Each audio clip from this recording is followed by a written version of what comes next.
Both the CX-90 and 70 offer a plug-in hybrid, and is it worth it? We'll find out with today's review.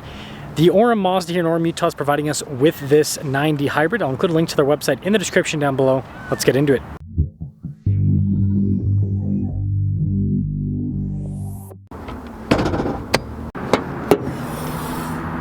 Apparently this is a 2.5 liter four-cylinder paired to a hybrid system, plug-in hybrid system with 26 miles of electric driving range. MPGe rating is 56. The MPG rating, so if you just drive this like a normal hybrid, don't plug it in, 26 miles per gallon, 323 horsepower, 369 pound-feet of torque. If you're looking for more unbiased, straight-to-the-point reviews like this, make sure you subscribe. Now this is going to be my review of the 70 and 90 plug-in hybrid because they're the same car. Same wheelbase, same overall length. The only difference is, well, one thing. The 90 has the third row. The 70 does not. Everything else is the same. Anyways, this being a plug-in hybrid is going to come with a charging cable.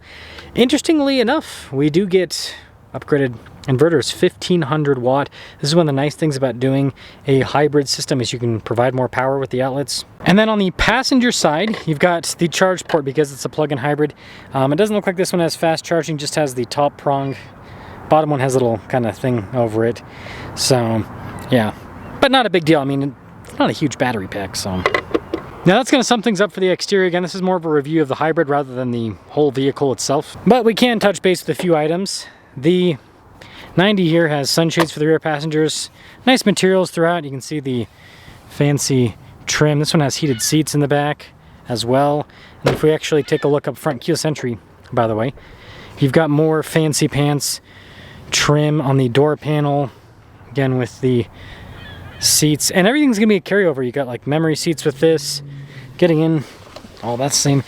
The only difference is you've got this for the hybrid that you're not gonna have in the inline six. And I guess I should mention what this is. It's the charge mode to charge the battery if you want to do that. But yeah, the rest of this car is, well, unchanged. It's the normal CX-90, which, I don't know, I like the setup, I like the materials. I think it's a nice vehicle. Sorry, one last thing on the gauge cluster, it shows you what's happening with the hybrid system, so that's going to be a little bit different. It also lets you know the state of charge and everything and fuel range. So this is a 2026 CX-90. This one's a premium sport, 57,945. Let's take this out and see how it performs. Oh, let's drive this. I think that I've been thinking about this for a while. I think that plug-in hybrids are probably going to end up being not all the way phased out, but more so phased out. I think the thing that's going to actually take over is going to be the kind of opposite of the plug-in hybrid. And that is the EREV concept. So plug-in hybrid, what do you have here? We've got a larger battery pack. So you have full electric drive range, again, 26 miles in this case. And then you've got an internal combustion engine, ICE engine. And how this works is, again, you can do a kind of like generator type mode to charge up the battery, right? But let's see if it'll let me do it now. Unavailable.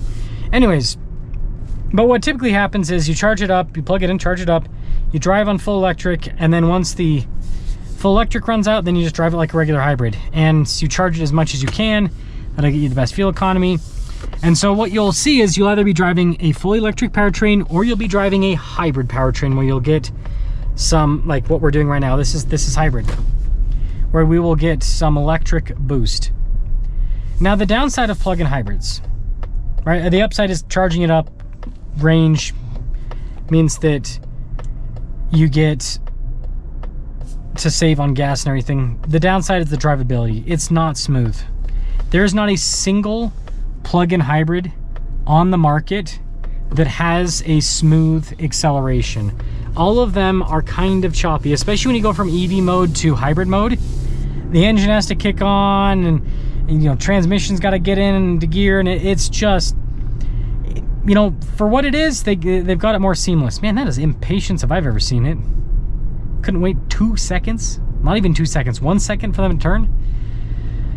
Anyways, so you have a little bit of a disconnect. Now this actually isn't that bad, right? Once it's like all kind of going, but the transitions can be kind of choppy. This is where EREV comes in. What that does instead is it still has a plug-in component to it, but the engine only charges the battery. It does not move the wheels like this does. So you only have electric motors moving the wheels. That changes things massively. That means that you're going to have smooth electric power the whole time, but you still get the benefit of having a quote-unquote range extender, right? You've got an ICE engine with a fuel tank that can be a generator. Now, I'll be interested to hear the noise of those, because I bet it's going to be pretty noisy. These plug-in hybrids are already kind of noisy with the engine. And I think this acceleration, again, once it's fully in hybrid mode, it's pretty seamless. It's just the transition between electric and hybrid mode. But as I was saying, I think it'll be interesting to see just how loud that is, and then how seamless it ends up being. I mean, you're obviously going to have to hear the engine popping on, charging up the battery, but you're always going to get that smooth electric acceleration. So that's why I think ultimately it'll take over what these plug-in hybrids are doing, because even in hybrid mode, this is not as smooth as fully electric. Fully electric, right? You have that very smooth, seamless acceleration all the time. You don't have to rev up to get power, right? You get all the torque, all the power at zero RPMs. This, on the other hand, again, you're gonna get, you know, kind of like a nitrous shot with the electric side of things, where you get that punch right out of the gate. But once that punch kind of ends, then you gotta rely on, well, revs. And if it's a turbo plug-in hybrid, then you gotta wait for the turbo to spool too. So there's a lot. See, this is what patience looks like. But yeah, I mean, overall, I think this thing drives really well. I do think that in my opinion, the inline six is the way to go. It's a very efficient engine. You get the standard inline six, you're gonna average, you know, it's rated for 24 around town, 28 on the highway. So you're gonna average about 26 miles per gallon. In a big 3-row SUV, that's pretty impressive right out of the gate. Most big 3-row SUVs average high teens, low 20s. So being able to average mid 20s, it's an efficient engine, it's got good power, and you don't have to deal with plugging it in. Yeah, it's not as efficient as this, but you know, if you can afford to buy a $60,000 3-row SUV, you can probably afford to fill it up from time to time. So I think the inline six is I think it's the route to go out of the powertrains. And again, that's why I wanted to just do the 70-90 video for one video, because it's the same car.